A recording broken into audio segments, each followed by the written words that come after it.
I want you to stop whatever you are doing for a moment. Close your eyes and visualize your bedroom. Walk through the door in your mind. Look at the bed. Look at the walls. Look at the corners. Now, ask yourself this question. Is this room a sanctuary, or is it a trap? We spend roughly 1/3 of our entire existence in this single room. That is 8 hours every single day, 56 hours a week, nearly 3,000 hours a year. Science tells us that sleep is for biological repair, but ancient Feng Shui wisdom tells us something much deeper. While you sleep, your conscious mind shuts down. Your logical defenses drop. Your energetic field, or your aura, opens up completely to the environment around you. You enter a state of pure, vulnerable yin energy. Imagine your body is a smartphone plugging into a charger. The bedroom is the charging station. But what if I told you that right now, hidden in plain sight, there are 7 specific items in your bedroom that are acting like faulty wires? Or worse, acting like energy vampires. Instead of recharging you, they are silently, slowly siphoning away your life force. They are creating static noise that blocks your wealth frequency. They are planting seeds of discord that destroy your relationships while you dream. I have consulted for thousands of clients across the United States. I have seen successful CEOs who are bankrupt in spirit. I have seen loving couples who suddenly become enemies. And time again, when I walk into their bedrooms, I see the same offenders. These are not obvious things like trash or dirt. Some of these are expensive decorations. Some are sentimental keepsakes. Some are things you use every single day and never think twice about. In this deep dive masterclass, we are not just going to list these items. We are going to perform an energetic surgery on your home. I am going to share with you the shocking, detailed real-life case studies of my private clients. Names changed for privacy, of course, who ignored these warnings and paid the price. And I will show you the almost miraculous shifts that happened when they finally cleared their space. This video is long for a reason. We are going deep. By the end of these 25 minutes, you will have the blueprint to turn your bedroom from a depletion zone into a power station. Are you ready to reclaim your destiny? Let's begin with item number 1. The first item on our list is perhaps the most controversial in modern interior design, but in the energetic world, it is widely considered the #1 taboo. It is the mirror facing the bed. Now, I know what you are thinking, but master, my closet doors are mirrors. Or I have a beautiful antique vanity right across from my pillows. Designers love them because they make small rooms look bigger. They reflect light. They look glamorous. But let's look at the physics and the metaphysics. A mirror is not just a piece of glass. In Feng Shui, a mirror is water element. It is fluid. It is reflective. But more importantly, a mirror is a portal. It is an amplifier of energy. It doubles whatever it sees. When you are awake, you are yang. You are active. A mirror reflects that activity.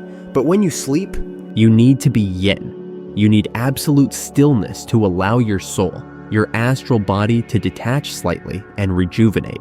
If a mirror is directly facing your bed, it is constantly reflecting your body. It creates a ping-pong effect. Energy bounces from you to the mirror and back to you, over and over again, all night long. Your subconscious mind never truly sleeps because it registers this reflection as movement. Deep down, your primal brain thinks there is someone else in the room. This keeps you in a state of low-level fight or flight. It spikes your cortisol levels. Let me take you back to a consultation I did last winter in Chicago. The client, let's call her Brenda. Brenda was a 52-year-old marketing executive. On paper, she had it all. But when I met her, she looked like a ghost. Her skin was gray. She had deep, dark purple circles under her eyes that no makeup could hide. She was shaking. She told me, "Master, I haven't slept more than 3 hours a night for 2 years. I fall asleep, but then I wake up at 3 a.m., gasping for air, heart pounding, sweating. I feel like I'm being watched." She had been to sleep clinics. They gave her pills. She tried meditation. She bought a $5,000 mattress. Nothing worked. She was on the verge of a breakdown. We walked up to her bedroom. It was luxurious, high ceilings, plush carpets. But there, dominating the entire wall directly opposite her bed, was a massive, vintage, floor-to-ceiling mirror with a heavy, dark wood frame. It was an antique she inherited from a great-aunt. I stood between the bed and the mirror, and I physically felt the coldness. I explained to Brenda, this mirror is not just reflecting light. It is an antique. It has memory. It has witnessed the lives, the arguments, the sicknesses of its past owners. And every night, it is projecting that old, stagnant yin energy directly into your aura while you are defenseless. Furthermore, it was cutting her energetic body in half visually. She was skeptical. She loved that mirror. I said, Brenda, I won't ask you to move it yet. That's too heavy, but do this for me. Take a thick quilt or a heavy sheet and cover the mirror completely. Do it for just three nights. Treat it like a science experiment. She agreed, reluctantly. 3 days later, I got a text message from her. It started with 5 crying emojis. I was worried, but then I read the words. I slept. I actually slept. She told me that the very first night she covered the mirror, she slept straight through until 7 a.m. She woke up feeling safe for the first time in years. The feeling of being watched? Gone. The mirror was creating an energetic echo chamber that was literally keeping her awake.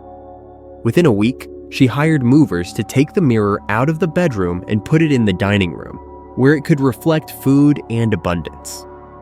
Her health returned. Her energy returned. So please, look at your room. If you can see yourself in a mirror while lying in bed, cover it tonight. You might be shocked by how deep your sleep becomes. Now, let's shift our gaze downwards, to a place that is dark, often dusty, and usually ignored. Under your bed. What is living under your bed right now? Be honest with me. Is it clean, empty space? Or is it a storage unit? Is it full of old suitcases, boxes of paperwork, broken electronics you swear you'll fix one day?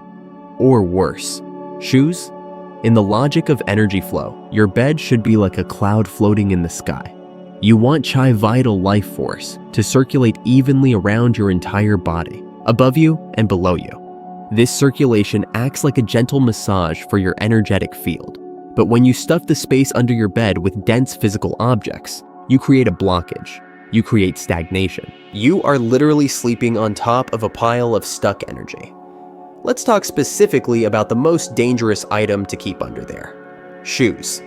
I see this all the time in small apartments. People slide their shoe racks under the bed to save space. Symbolically, what do shoes represent? They represent walking, running, traveling. They represent the active, chaotic movement of the outside world. They carry the vibration of the dirt from the street, the stress of your commute, the places you have been. When you sleep on top of shoes, your subconscious mind feels like it is still walking. It feels like it needs to run. You cannot settle down.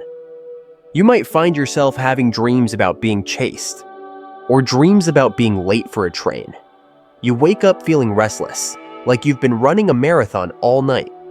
I remember a consultation with a gentleman named Robert. He was a real estate agent in Florida. A very hard worker, ambitious, smart, but for 2 years, his career had hit a wall. He hit a plateau he couldn't break. He told me, Master, I feel like I'm running in mud. I work 12 hours a day, but deals fall through at the last minute. The money just won't come in. And on top of that, my lower back is killing me. We went to his bedroom. He had a modern bed frame with built-in storage drawers underneath. I asked him to open them. He pulled out the drawers, and they were stuffed packed tight with 2 things. First, his winter boots and gym sneakers. And second, boxes of old tax returns and unpaid bills he was hiding from view. I looked at him and said, Robert, look at this symbolism. You are sleeping on top of your financial stress, the bills, and you are sleeping on top of the energy of hard labor, the boots. You are literally kicking your own back all night long energetically. No wonder your back hurts. You are carrying the weight of your past debts while you sleep. It was a tough realization for him. We spent the next 2 hours clearing it out. We threw away the old papers. We moved the shoes to the entryway closet. We wiped the drawers clean and left them empty, only placing a clean white sheet in there. We created a vacuum for new energy to enter.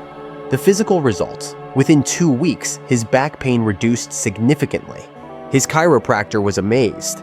But the financial result, that was the real magic. That same month, a property that had been sitting on the market for 6 months suddenly got a cash offer. He closed his biggest deal of the year. He told me, "I feel lighter. I feel like the road is open again."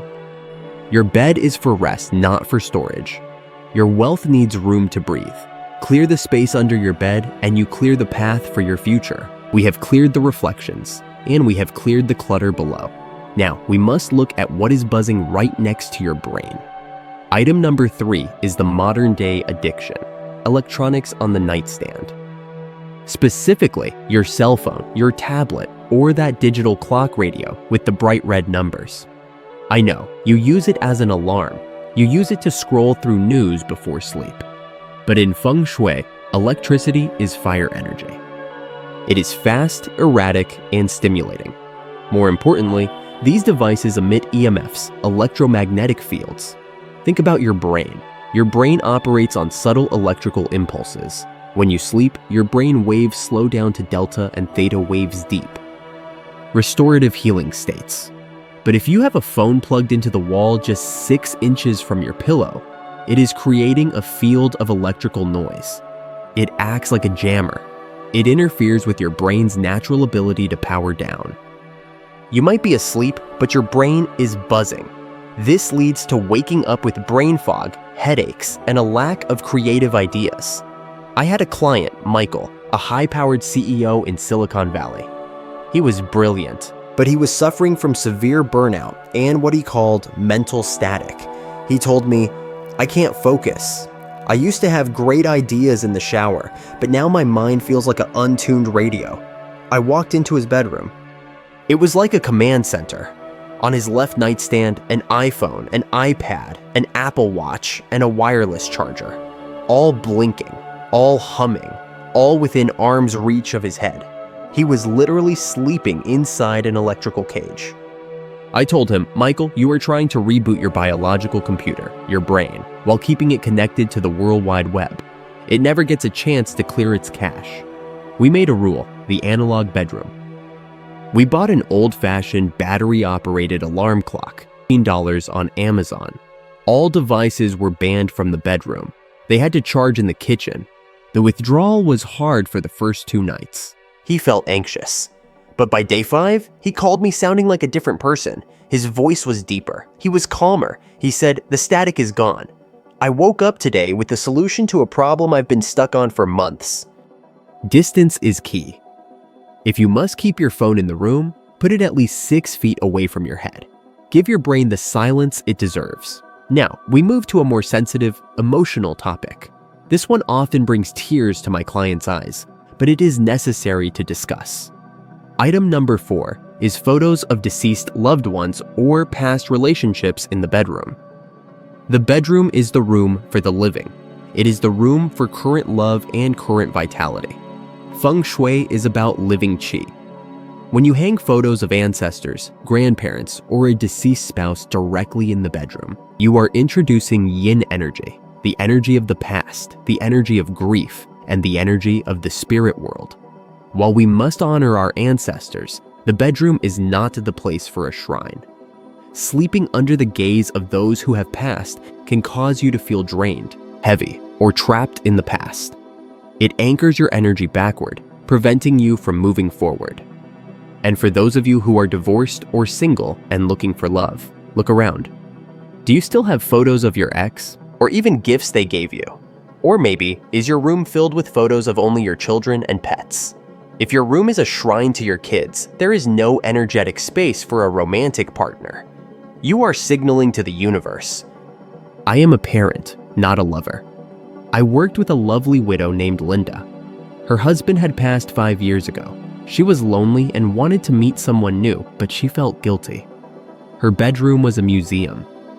The walls were covered with wedding photos of him. His ashes were on the dresser.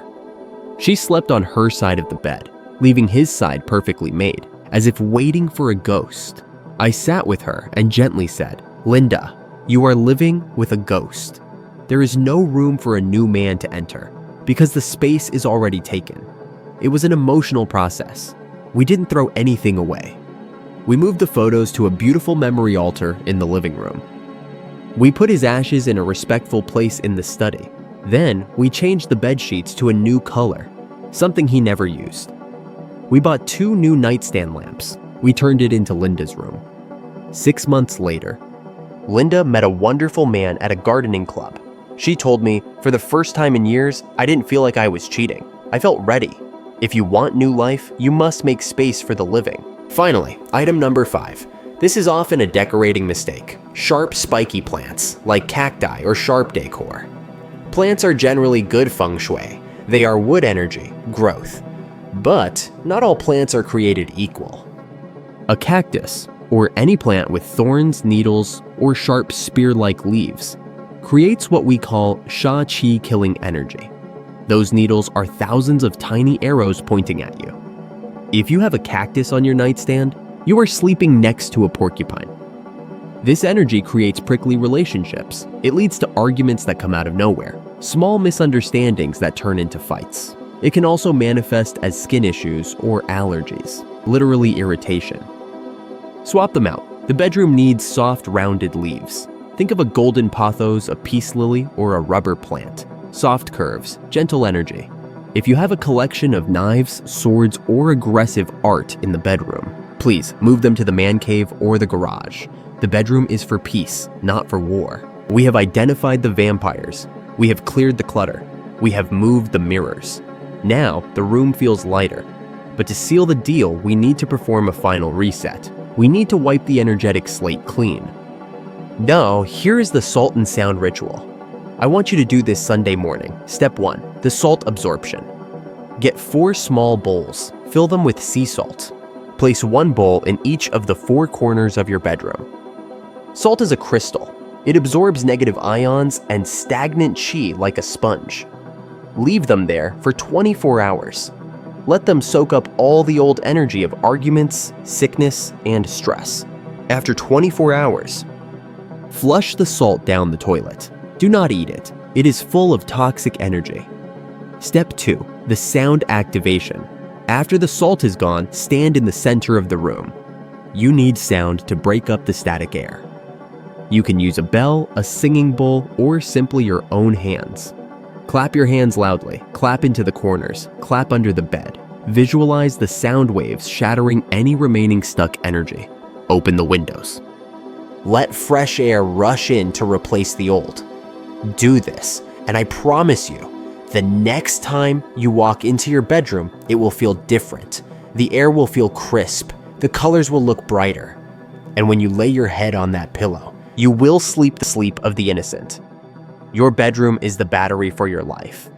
Treat it with respect, and it will power your dreams. If you found value in this deep dive, please type energy reset in the comments to claim this new beginning. Sweet dreams, and I will see you in the next video.